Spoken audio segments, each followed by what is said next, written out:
Someone who has been through too much finally sits down, on the edge of a bed, in the corner of a room, on the cold tile of a bathroom floor. The location doesn't matter.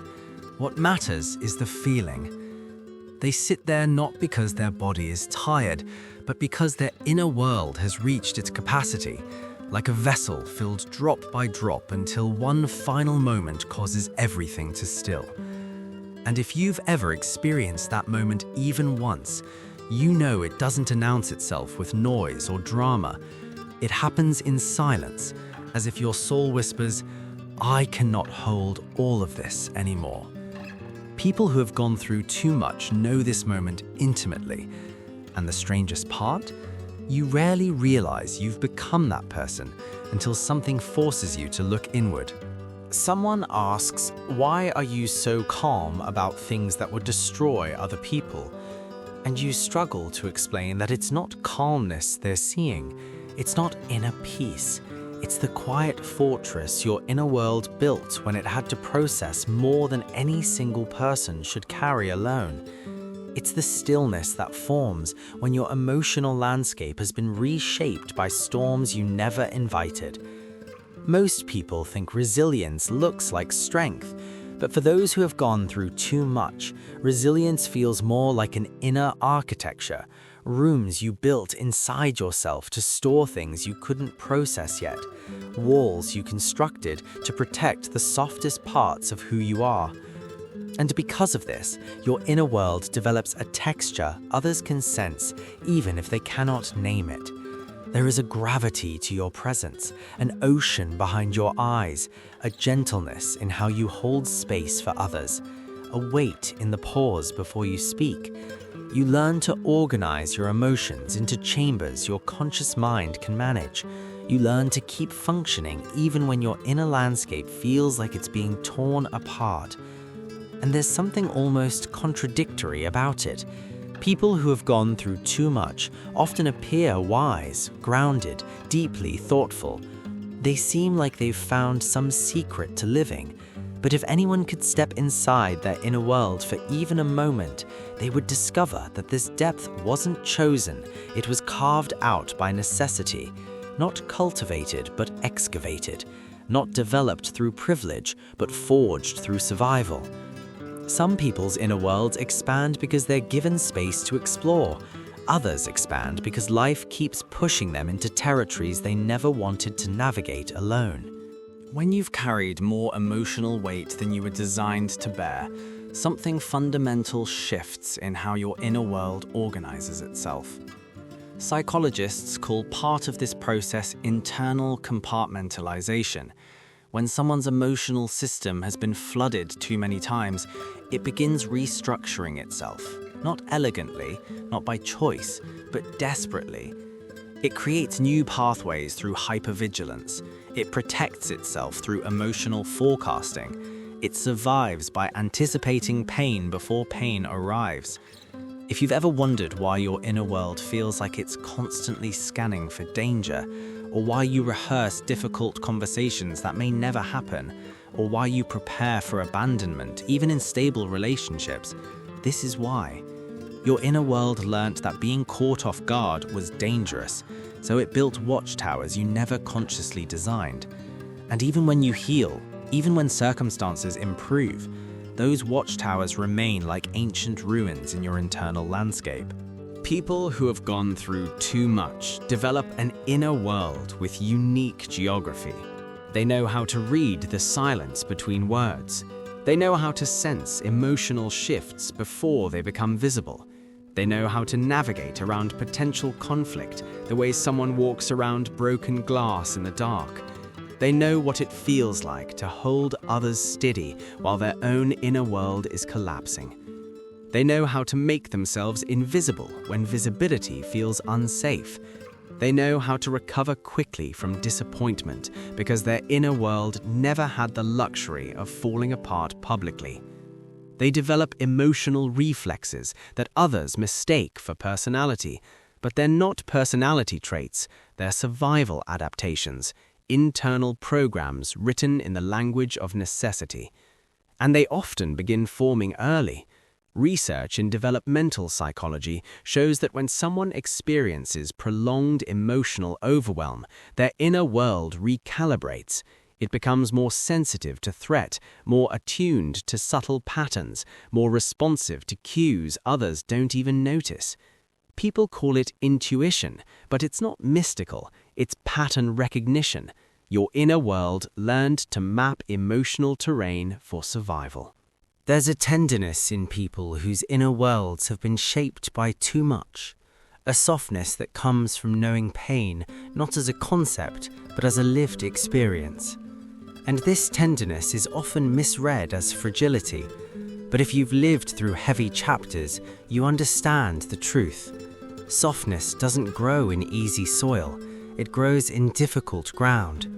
It emerges from an inner world that has learned empathy through immersion, that understands everyone carries invisible burdens.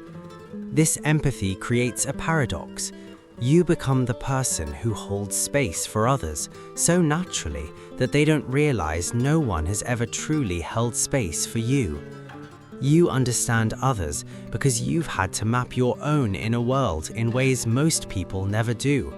You offer warmth because you know what it feels like when your inner world goes cold.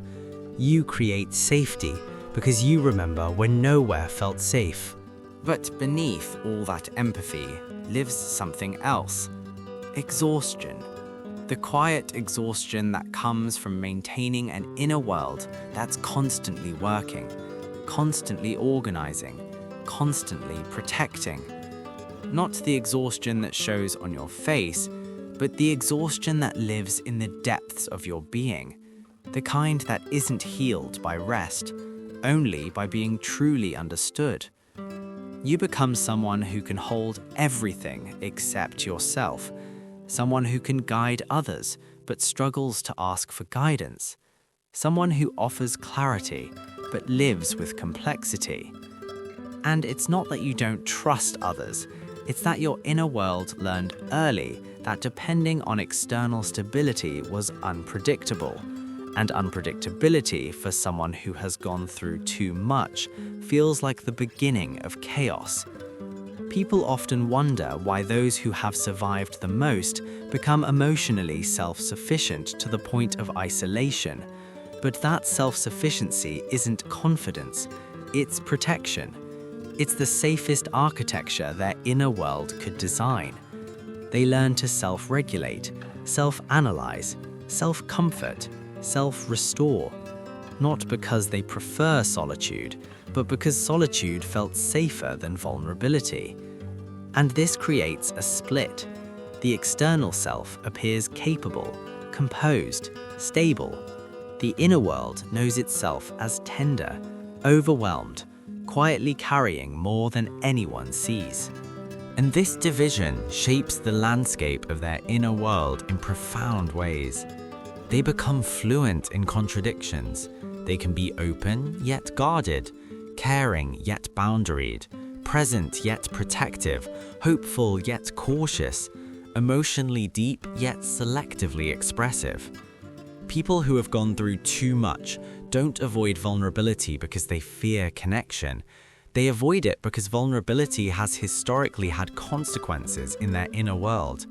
Disappointment, misunderstanding, emotional flooding. They learnt that vulnerability isn't mutual, it's a risk. And because of that, they reveal their inner world slowly, carefully, in layers, not out of manipulation, but out of self-preservation. But here's the truth almost nobody tells them. Nothing about their inner world is broken. Their responses make sense. Their caution makes sense. Their complexity makes sense. Internal adaptation is not dysfunction, it's intelligence. The inner world is a storyteller, and when someone has lived through too many difficult chapters, their internal narrative becomes intricate. Their emotional landscape becomes layered with meanings others cannot access. And yet, despite everything, there is something profoundly beautiful about the inner world of people who have gone through too much. They are often the ones who love quietly, but with depth. They treasure small kindnesses more than grand gestures. They notice details others overlook. They cherish moments of peace because their inner world knows chaos intimately. They value emotional honesty because they understand the cost of pretense. And one of the most remarkable qualities they carry is this: they continue. Even when their inner world feels heavy, even when their emotional landscape feels barren, even when their future feels uncertain, they continue. Not because their inner world is unbreakable, but because it is already broken and found a way to rebuild. There is a kind of wisdom that only comes from exploring your own inner world when you had no choice. There is a kind of maturity that only comes from navigating emotions without a guide. There is a kind of self-knowledge that only comes from being forced to map your internal landscape alone. And people who have lived through too much carry all of this within them, like hidden rooms in a house no one else has entered. But here's what most people never notice. Underneath all the internal structures, all the emotional safeguards, all the depth, all the complexity, there is still a part of them that wishes their inner world could have developed differently. Not perfectly, just more gently. A version where they didn't have to build walls so young. A version where their emotional landscape wasn't shaped by survival. A version where they didn't have to be their own sanctuary. And yet, even without that gentler beginning, they continue to navigate forward. They continue to show up. They continue to carry wisdom that feels ancient. And they continue to transform their inner world, turning experiences into insight, lessons into compassion, pain into depth, struggle into quiet strength. Because people who have gone through too much don't just survive their inner world, they explore it, they examine it, they make meaning from it. They turn their internal landscape into understanding, their emotional complexity into empathy, their survival into perspective. And in that transformation, even if they never fully realize it, their inner world becomes a refuge for others. They become the person you seek when you need understanding without explanation. They become the person who listens without judgment. They become the person who comprehends without needing every detail, because they know what it feels like to carry something in your inner world that you cannot yet put into words. They know what it feels like to hold emotions that exist beyond language. They know what it feels like to want someone to see inside your inner world without having to explain every corner of it. And that is where their unique inner world becomes not just a reflection of what they survived, but a gift to others.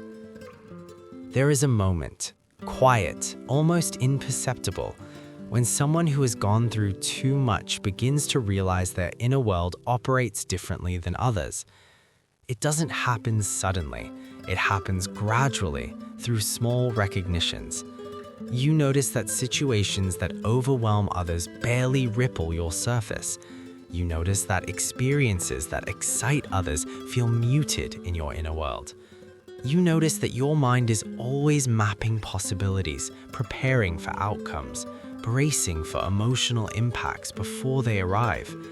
And at first, you may think this makes you strange. But over time, you learn that this difference is simply how your inner world adapted to everything it had to hold. People who have lived through too much develop a relationship with their inner world that is both intimate and distant. On one hand, you feel everything deeply, sometimes too deeply. On the other hand, you've learned to create distance when depth becomes overwhelming. This ability to feel intensely while also observing from a distance is not something you're taught. It's something your inner world constructs as a survival mechanism, a way of balancing emotional intensity with emotional protection.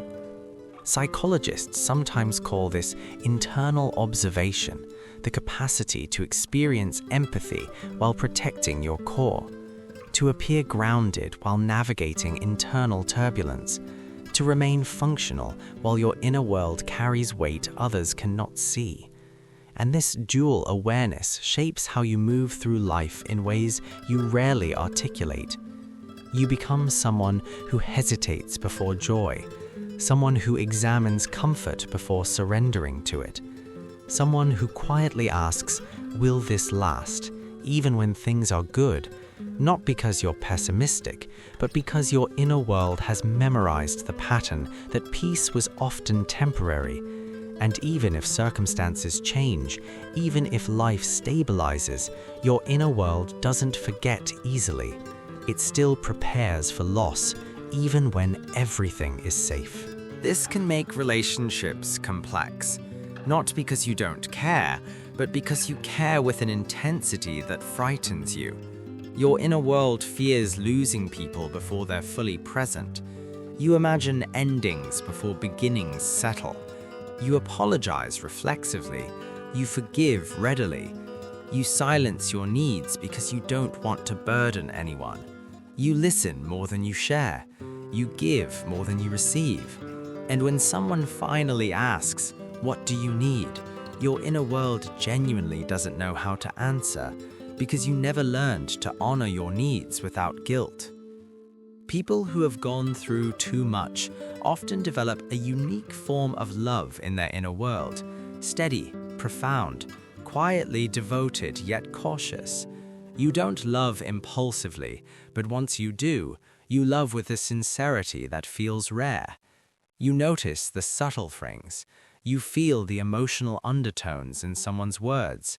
You sense when they're hurting before they articulate it. You show up in ways others miss. But that sincerity comes with vulnerability.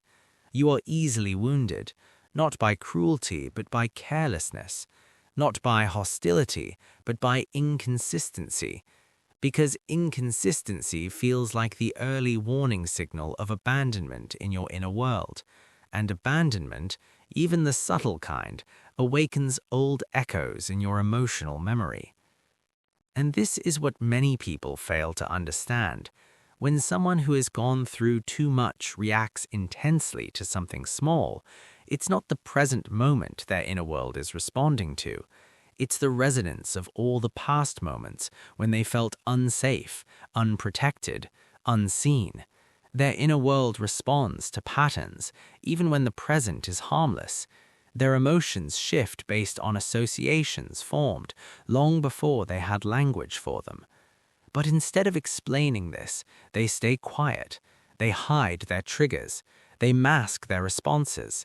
They smile through discomfort.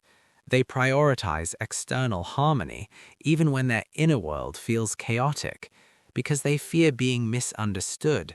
They fear being labeled too sensitive. So they learn to keep their storms internal. Yet here's the paradox. These same people often become emotional anchors for everyone around them. They offer clarity, perspective, meaning.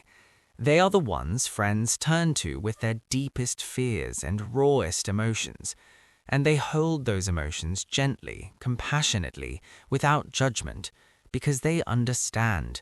They understand in ways others don't. Their inner world was forced to become emotionally literate before they were ready. And that emotional literacy gives them a unique perception. They can see through facades. They can sense when someone is performing. They can feel tension in conversations others think are normal. They can tell when someone's "I'm fine" really means "I'm drowning." They can detect emotional shifts with precision. And this can be both a gift and a burden. A gift because it allows deep connection. A burden because it means they absorb emotions that aren't theirs. They internalize too much. They become healers without choosing to. And healers, if they're not careful, become depleted. This depletion shows up quietly, not through dramatic collapse, but through subtle retreat. Someone who has gone through too much won't announce they're overwhelmed. They'll simply become quieter, their messages shorter, their laughter softer, their presence lighter, as if they're slowly trying to fade without alarming anyone.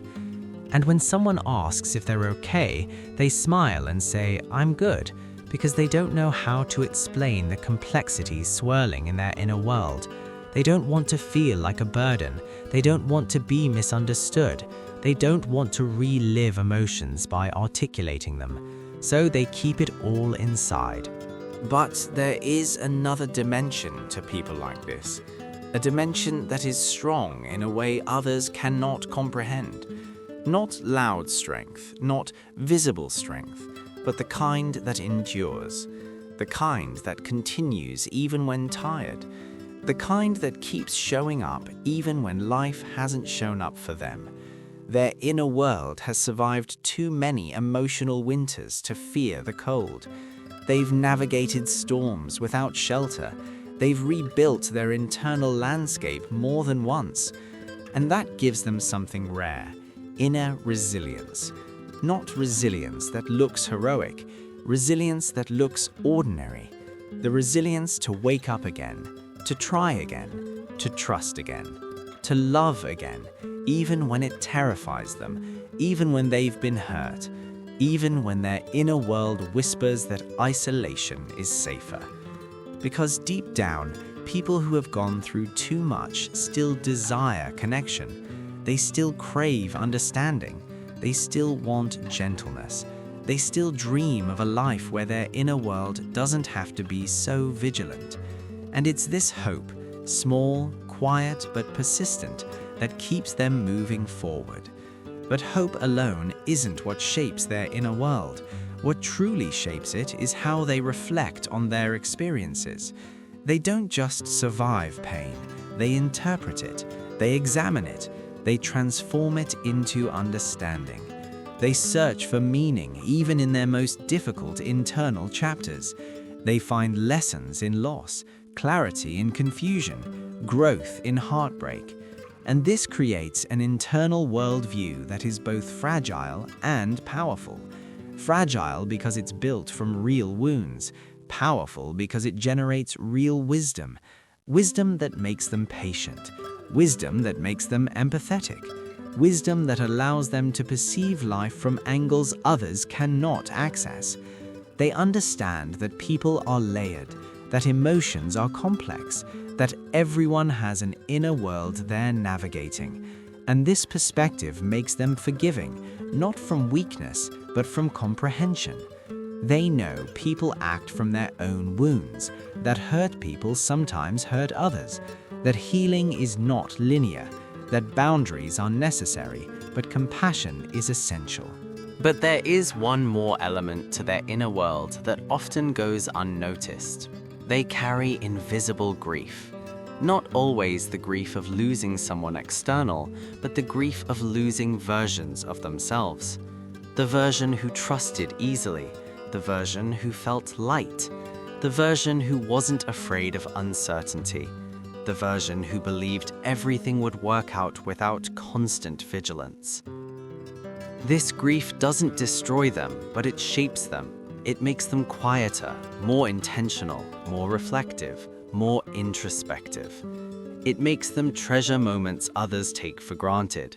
A peaceful morning, a genuine conversation, a gentle touch, a safe presence. These small things feel sacred to them because their inner world has known what it's like when nothing feels safe. And yet, despite everything, they keep evolving, slowly, quietly, in ways others may not witness. They learn boundaries, they learn self-worth, they learn emotional regulation. They learn to distinguish between instinct and trauma response. They learn to open their inner world again, not recklessly, but courageously. Because people who have gone through too much are not defined by what happened to them. They are defined by what they chose to build within themselves afterward. Their inner world carries scars, but it also carries wisdom. It holds pain, but it also holds compassion. It contains difficult memories, but it also contains hope.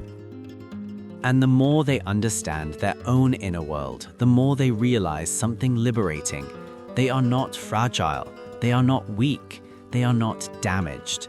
They are adaptive. They are insightful. They are emotionally complex in a world that often prefers simplicity.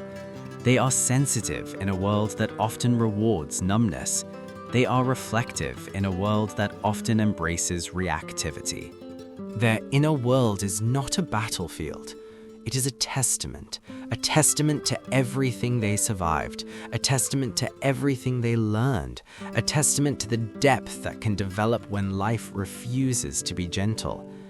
And maybe the most beautiful truth is this: any person who has gone through too much has the potential to become a lighthouse, not because their inner world is perfect, but because it knows darkness. Not because they always shine, but because they understand how terrifying it is to feel lost. And in understanding that, they become the kind of person whose presence feels like guidance, the kind of person who can offer warmth without expectation, the kind of person who transforms pain into perspective and perspective into wisdom. They are the quiet ones who learn to live deeply, who learn to love slowly but completely, who learn to trust cautiously but meaningfully, who learn to rebuild their inner world until it becomes a place they can finally feel safe in. And if you are one of those people, if you've lived through too much, felt too much, carried too much in your inner world, then maybe it's time you realize this. Everything you became wasn't accidental. It wasn't random. It wasn't weakness. It was your inner world adapting. It was intelligence. It was emotional evolution. And now, even if you don't see it yet, you have become someone capable of creating a future far gentler than your past. Someone who can break old cycles. Someone who can establish new emotional patterns. Someone who can choose softness without fear. Someone who can choose love without losing themselves. Someone who can choose a life where strength is no longer just survival, but a conscious, peaceful expression of who you are becoming. You didn't just go through too much. Your inner world grew through it. And that growth, even though it came from pain, is now your quiet power.